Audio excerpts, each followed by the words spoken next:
Africa. Earlier this week, Solidarity warned of a retrenchment bloodbath, and joining me for the discussion is Singa Gungqisa, who is still with us. He's from Rand Swiss, and Solidarity's Gideon Plessis. Gideon, welcome to the show. Now, Singa and I were talking about the Oak Bay issue at the end of the last segment. Now, of course, one of the things there has been that there are several thousand employees of Oak Bay. The banks have cut off their funding facilities, and they've been saying, well, all these people are going to lose their jobs. Yes. Are you aware of what's going on in the detail of that situation? Is it true that they're going to lose their jobs? Yeah, David, yes, I am. Yesterday morning, I was approached by senior executives of Oak Bay asking Solidarity to step in, and they played the whole poor employee card, indicating that as from the 1st of June, they will not be able to pay salaries because the payroll, they don't have a payroll running through a bank system.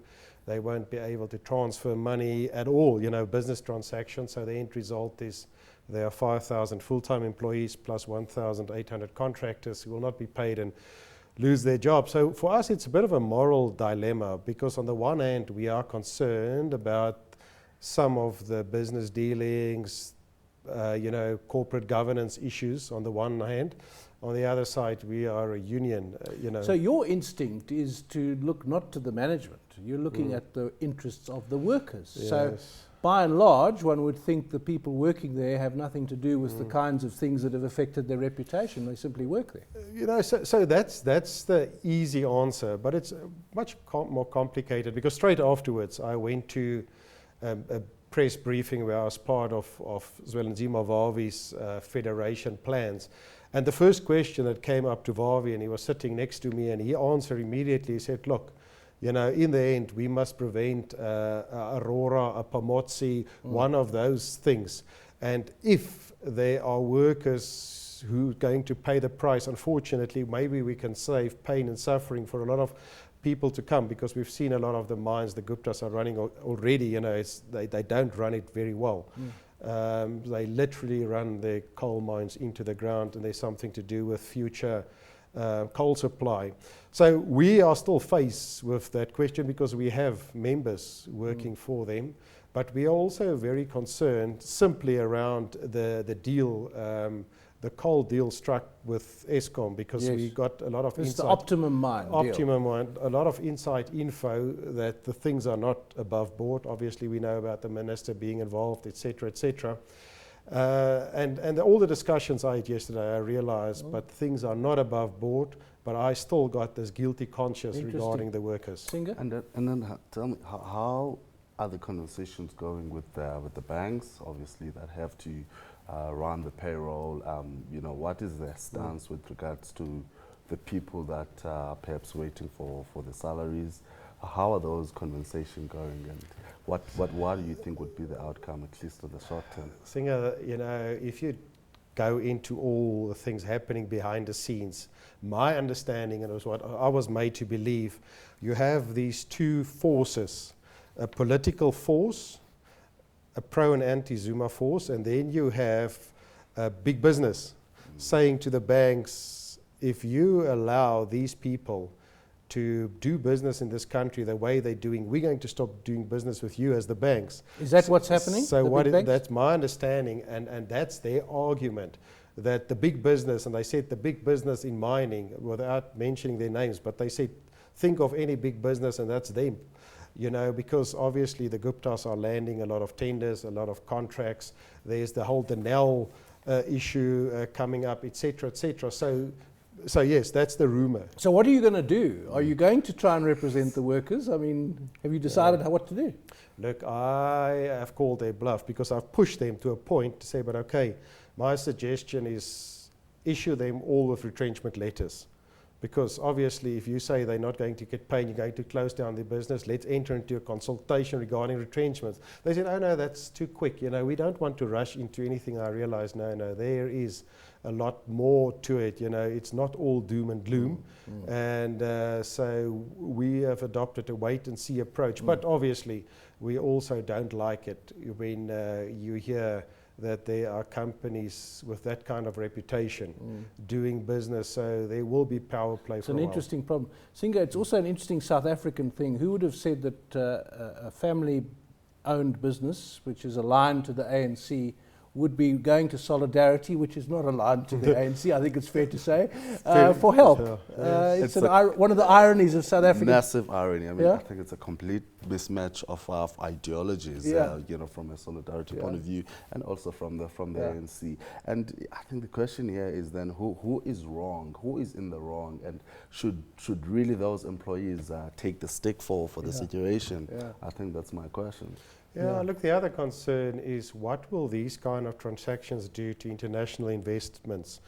You know, we're having a very uncertain period we're going in regarding the possible downgrading, but investor confidence is not great in the country. And it seems the so-called big players, they're talking about the captains of industry, whoever they may be, they are concerned, they said, but there is this little blip. You know, and it is a concern. Except I think investors do know this is a special case. This is not just banks being difficult. This is a particular case. But we can talk all night on this, but the broader retrenchment picture, I mean, that is really the heart of your interest, is protecting jobs where you can. Of course. You see, and that is what we came up with this week, with a very doom and gloom picture when it comes to retrenchments. We've established that as we speak here, we are aware of 60,000 employees in the country sitting with a so-called Section 189 letter. That's a retrenchment consultation letter. But that is such a conservative figure because there's a multiplying factor that you can time that figure by 5 regarding job losses, because in the first instance you sit with the mining industry and metal engineering industry. There are so many services, contractors, subcontractors link to a business. So if the main business downsize, you lose jobs on the outside. We've worked out it's 1.7 and the mining 4 additional. And then you have voluntary packages, you have positions not being full, you have infrastructure development not taking place. So we will make a bold statement. The 60,000 are affected, but nearly 4 to 5 times that figure will lose their jobs. Just looking at the bigger picture there as well, you were talking earlier, Singa, about Pick and Pay, and where do you get that number from? And I'm supporting you in saying there's probably much more. I mean, there are lots of companies that are issuing notices that no one else knows about. Yeah, David, what we did is we've been screening the media, typical your programs, and all since October last year until April. All the business programs, all the business newspapers, that's the first thing, and pick up retrenchment consultations. We are involved in 88, so we've used the 88 that we're involved in, consulting with other unions, looking at CCMA figures, looking at UIF figures, and that's how we got to the actual retrenchment figures, and then we start to look at the knock-on effect. Because just the knock-on effect, for instance, Telkom, they commenced with a retrenchment process. They haven't retrenched a single person yet, but 4,500 of the employees have opted for voluntary retrenchment. Lonman, for instance, said they reduced their staff complement by 5,108, but only 78 were forced retrenchments because the rest are voluntary packages, death, disabilities, dismissals, etc., etc. So the figure in the country is enormous, and the CCMA have indicated they are receiving 687 retrenchments, dispute referrals per day, and that's a huge amount. Singa? So can we use this retrenchment as sort of like a leading indicator to trying to have a view on the South African economic growth story going forward? Do you think these are positively correlated to what's going on from an economic point of view, or is it just companies maybe trying to protect profit margins? See, shareholders might say, yes, more efficiencies, fewer costs, but broadly in the economy, the social impact on consumer spending? There's an interesting link between what happened in December 2008 in the beginning of January 2009, just before the recession.